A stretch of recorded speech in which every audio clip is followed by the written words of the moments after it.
Bonjour tout le monde, je m'appelle Simon Bilodeau, courtier hypothécaire avec la firme de Dominion Lending Center Mortgage Negotiators et aujourd'hui on va parler de cadeaux. Pas de cadeaux de Noël, mais bien de cadeaux pour les hypothèques. Alors, disons que vous venez me voir et vous voulez faire un achat immobilier dans la région de Vancouver et vous me dites « Simon, je vais acheter pour 800 000 ». Et avec votre application, ce que je me retrouve à faire, c'est de pouvoir me rendre à 750. Donc, ça serait bien d'avoir un 50 000 de plus pour pouvoir faire l'achat.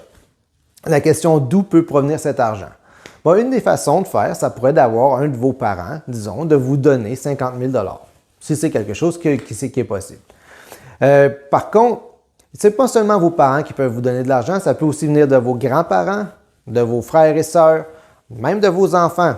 Peut-être que vos enfants jouent dans la NHL et puis ils ont beaucoup d'argent.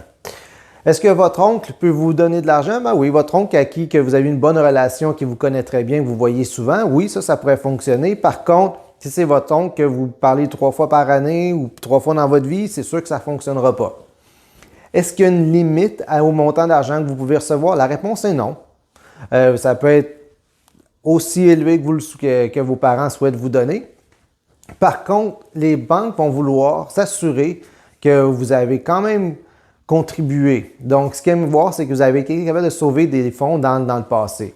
Mais que vous avez peut-être, disons que vous avez sauvé 100 000 et vos parents vous donnent 50, il n'y aura pas de problème avec ça. Par contre, si vos parents vous donnent le montant total pour votre achat, ça va peut-être poser un peu plus de questionnement. À moins que vous ayez beaucoup de fonds que vous avez économisés par vous-même déjà en banque, là, ça pourrait être correct. Par contre, pour que le gift soit acceptable par la banque, il y a quelques restrictions. Première chose, il va devoir avoir une lettre cadeau qui va être signée par le donneur. Et ça, c'est extraordinairement important. Si les parents ou les grands-parents ne veulent pas signer la lettre, le cadeau ne sera pas acceptable du point de vue de la banque. Le cadeau ne peut pas être repayé, parce que si c'est à repayer, c'est un prêt. Et un prêt doit être ajouté dans vos ratios, donc ça ne fonctionnera pas. Et l'argent doit être au Canada. Donc, disons que vos parents sont en France et ils veulent vous envoyer les fonds. L'argent ne peut pas rester en France jusqu'à la dernière minute. Les fonds doivent être envoyés dans votre compte de banque avant la fermeture et suffisamment longtemps avant pour que l'on puisse passer les lois contre le blanchiment d'argent canadienne. Donc, ça doit se faire en temps et lieu.